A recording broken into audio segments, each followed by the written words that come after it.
Hi, and welcome back to Beans and Bezels.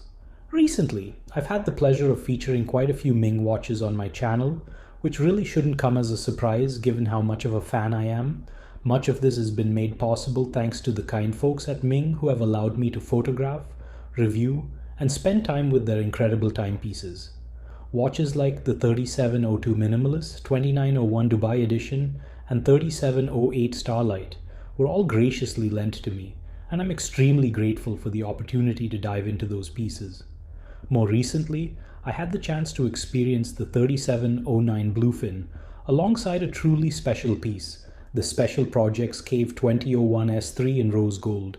Announced last year in a very limited run of just 20 pieces, this watch carries a retail price of 43,500 Swiss francs, or around $50,000 if you were to purchase it from Collective Horology, Ming's US retailer.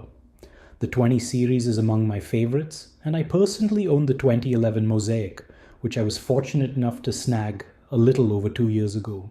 The 2001 S3 marks the third iteration of this line, following an exclusive release for early brand supporters and then a slightly broader release with the S2. I've had the pleasure of experiencing and photographing the 2001 S2, which truly deepened my appreciation for the Agenhor Chronograph movement and Ming's masterful 3D laser-engraved mosaic dials.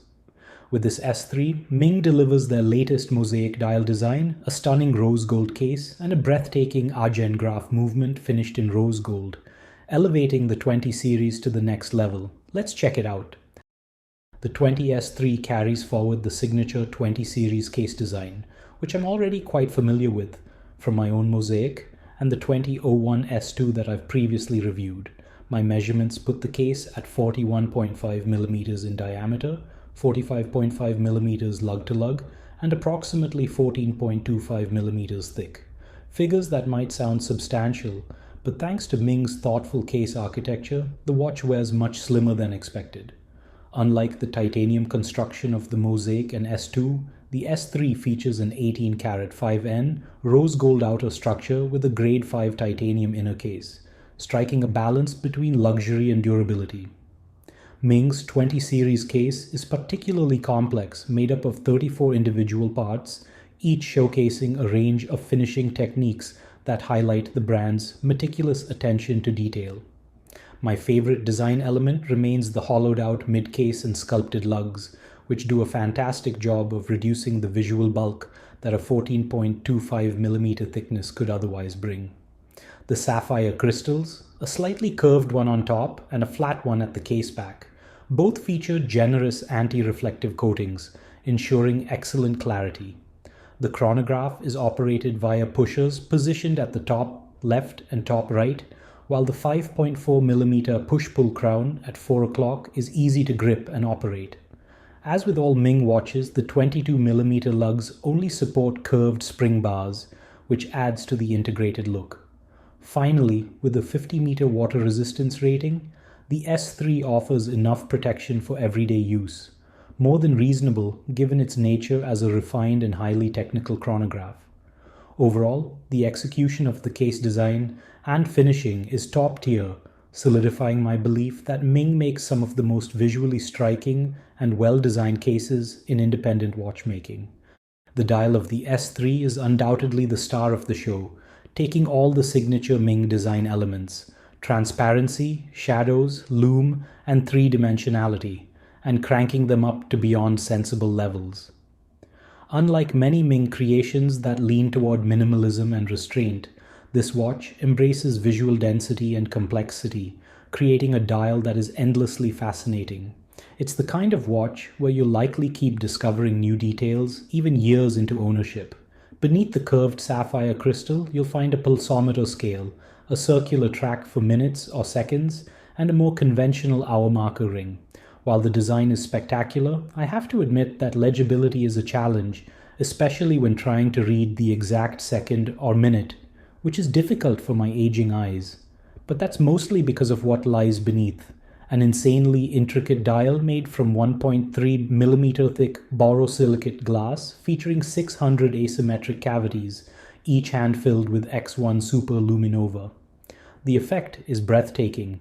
The lume-filled pattern appears to float in 3D space, and the thickness of the glass creates a visually exaggerated depth, making this one of the most mesmerizing dials I've ever seen. Underneath, you can often catch glimpses of the movement's dial side components, finished in a matching 5N rose gold, adding even more richness to the visual experience. Floating above this mechanical artwork is a polished gold handset, with a lume design reminiscent of recent 37 series watches like the Starlight and Minimalist. The hands are well finished and remain easy to read despite the busy dial.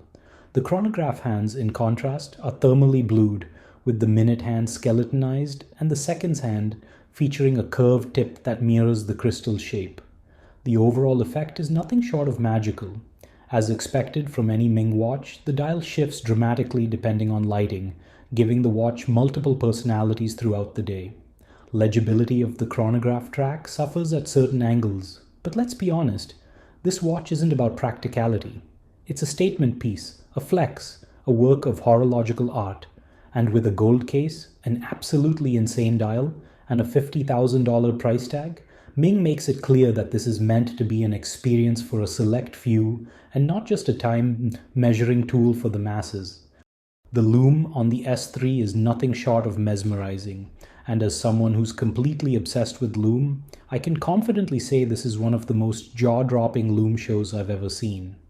The dial steals the spotlight here with 600 deep cavities generously filled with X1 superluminova that create an intense, almost blinding glow. The three-dimensionality of the lumed elements, combined with the distinctive mosaic pattern, makes the lume display even more captivating. This isn't just glow, it's a full-on light show. Compared to its predecessors like the Mosaic and the S2, this model's Mosaic emits its own unique glow, and the effect is truly impressive.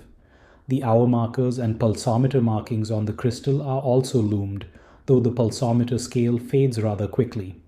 While the minute hand also loses its luminescence fast, it's almost irrelevant because the entire dial remains glowing, making legibility easy even in total darkness.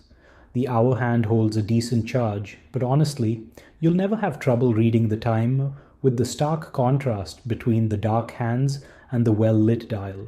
The closer you get to the dial, the more jaw-dropping it becomes, and I could easily spend hours just staring at it. Overall, the 2001 S3 has easily secured a place as one of the wildest lumed watches I've ever encountered, and given my ridiculous addiction to glowing watches, that should say something.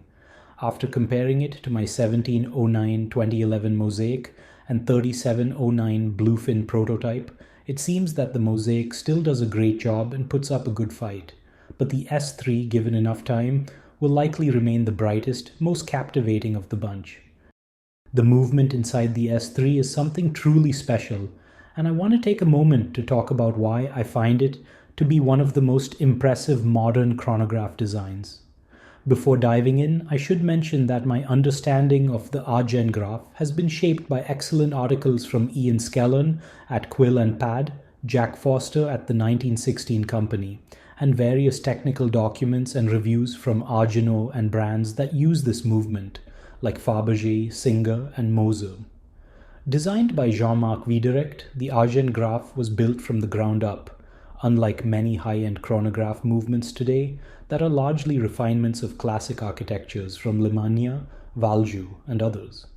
This movement successfully modernizes the chronograph while addressing many of the drawbacks of traditional designs.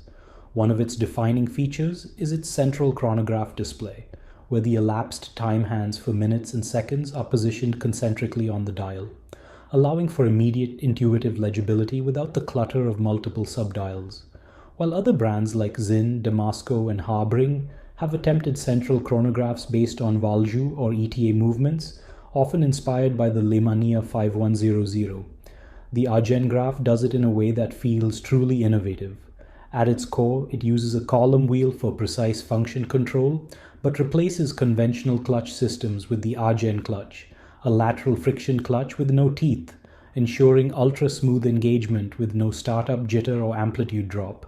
The jumping minutes mechanism, driven by snail cams, eliminates any ambiguity in reading elapsed time and ensures constant torque for smooth operation, something many older chronographs struggle with.